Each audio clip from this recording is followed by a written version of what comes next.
Kalau kakek moyang kami betul-betul dilaknat oleh Allah, dusta kepada Allah dan Rasulnya, pasti di dalam keluarga habaib ada perampok, ada pembunuh, ada germo, ada bandar semuanya. Sejak 24 Juli lalu, Zeda melaporkan suaminya Habib Ali Zindan ke Polda Metro Jaya atas dugaan KDRT. Setelah menikah itu, di awal-awal itu sudah ada perbuatan-perbuatan tidak beradab yang dia lakukan kepada saya. Sebagai istri, diperlakukan seperti budak ya. Bahkan seorang budak pun masih dimuliakan, diizinkan untuk hamil oleh seorang raja. Habaib datang ke Indonesia bukan untuk melas. Kami nggak diajarkan minta-minta, saudara. Jangan khawatir. Habaib datang ke Indonesia bukan untuk meraup daripada harta, enggak. Kami tidak mencari jabatan, enggak. Kenapa? Itu bukan didikan dari keluarga kami. Nanti kalau si Ali ini udah kena, ini bisa jadi efek jerak untuk kaum Balawi lainnya. Nah, karena si Ali ini belum dipenjara, jadi sampai sekarang kaum Balawi lainnya belum merasa takut dan segala macam.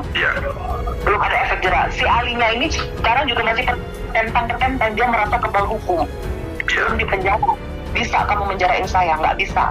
Dia masih sombong dengan kearoganannya. Didikan keluarga kami, lihat bagaimana Habib Salim bin Ahmad bin Jindan, saya punya kakek, keluar masuk penjara. Kenapa bisa keluar masuk penjara? Membakar semangat perjuangan masyarakat Indonesia untuk merebut kemerdekaan, saudara. Jadi Anda jangan berpikir, ini habaib di Indonesia jasanya apa? Banyak, itu yang baru kecatat. Itu yang baru ketahuan, masih banyak lagi daripada keluarga Nabi Muhammad yang tidak mau masuk buku karena perjuangannya ikhlas karena Allah dan Rasul. Kami nggak cari madah pujian, kami nggak cari tempat kedudukan, yang kami cari ridho Allah dan Rasulnya. Sehingga hal ini perlu diungkap, saudara sekalian. Saya akan ulang-ulangkan di sini. Yang pertama, selama menikah saya sering dipaksa menonton video porno setiap kali hendak berhubungan suami istri. 1. 2. Saya selalu dipaksa menyiapkan alat kontrasepsi, kondom, pil KB setiap kali sebelum berhubungan suami istri. Jika tidak, saya tidak akan diberi nafkah batin. Dan saya sempat dirawat di rumah sakit jiwa kurang lebih setengah tahun gara-gara di Dajjal ini. Dia tidak ubahnya memperlakukan saya seperti pelacur, padahal saya ada istrinya.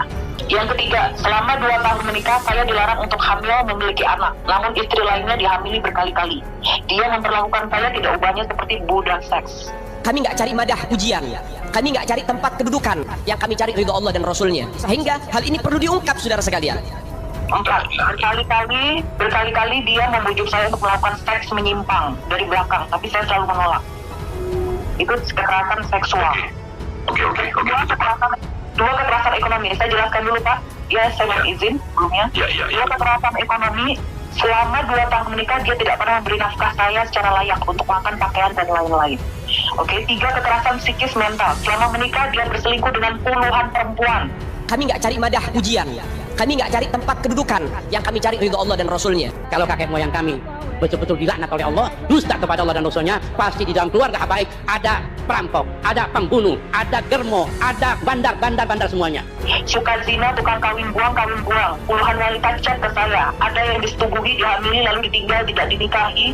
Ada yang sering dikirim gambar-gambar porno, dikawin beberapa hari, minggu, langsung dicerai paksa. Ada bukti chat-chat korban semua nanti saya simpan. Yang tadi selama 2 tahun menikah, kami tidak pernah tinggal 24 jam.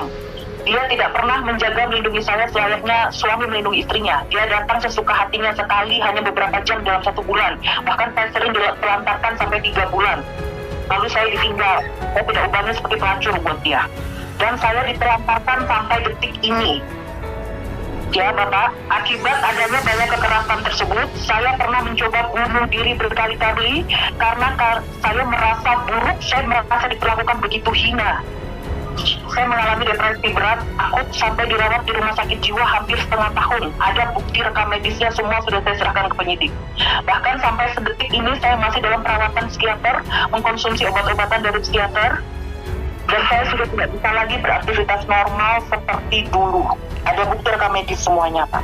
Saya sudah menjalani pemeriksaan fisik psikis di rumah sakit Polri. Saya sudah melaporkan kekerasan tersebut pada Komnas Perempuan, pihak berwajib Polres Metro Bekasi. Bahkan beberapa waktu lalu Polres Metro Bekasi sudah diberikan surat secara khusus oleh Komnas Perempuan untuk segera memproses kasus ini dengan cepat. Iya Mbak. Betul. Iya Mbak. Bapak. Gambarannya seperti itu ya. Baik, nanti saya sampaikan kepada ketum. Kemudian nanti saya minta kepada ketum untuk segera mengumpulkan tim advokasi dari PWLS ya. Kemudian nanti saya akan kabari ke Mbak kapan dan di mana kita akan ketemu di Tangerang ya, tempatnya di sekitar Tangerang. Ya. Ya, nanti di sana ada sekretariat kita kok Pak di sana.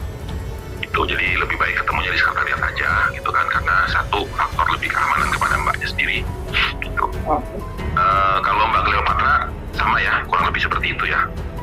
Mbak Cleo udah keluar kayaknya, Pak. Udah keluar. Nanti kalau masalah Pak Cleopatra nanti saya jelaskan ke Gus ya. Tadi soalnya beliau udah cerita semua sama saya. Enggak, jadi gini, saya kan tadi sudah cerita sama yang ke saya kan, jadi nanti Mbak Cleopatranya juga harus hadir itu, diwawancarai oleh tim advokasi gitu loh. Iya. Gitu. Ya kan, kalau ini kan para pengacara ini yang harus wawancara langsung gitu loh, ya kan, dengan mereka gitu loh, iya, saya. dan para korban ini gitu. Jadi nanti Mas Malik tolong kirimkan nomornya ke saya, berikut dengan nomornya Mbak Jeda Salim ini. Saya minta izin ya Mbak ya, untuk Izin ya, nge-share Pak. nomornya ya. Ya. Terus juga Mbak Cleopatra. Nah nanti ini kan sekarang ini kan lagi mau ada acara penakiban. Habis ini saya akan sampaikan ke ketum untuk segera mengadakan pertemuan dengan tim pengacara kita di Tangerang sesuai dengan apa yang diminta oleh Mbak Jeda Salim. Gitu ya.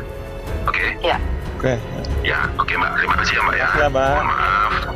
Dan sabar ya Mbak. Insya Allah kita akan dukung sampai selesai. Bagaimana keluarga Nabi Muhammad jasanya besar, dan umat ini harus dihubungkan kembali dan dieratkan kembali kepada keluarga baginda Nabi Muhammad. Ini akhir zaman, kita semua melihat kok bagaimana gencar-gencarnya di media sosial upaya untuk supaya memisahkan umat Islam dengan keluarga baginda Nabi Muhammad. Kalau kakek moyang kami betul-betul dilaknat oleh Allah, dusta kepada Allah dan Rasulnya, pasti di dalam keluarga habaib ada perampok, ada pembunuh, ada germo, ada bandar semuanya. Ayem rumangsa aman dununge rasa kandayen iman sabar narima najan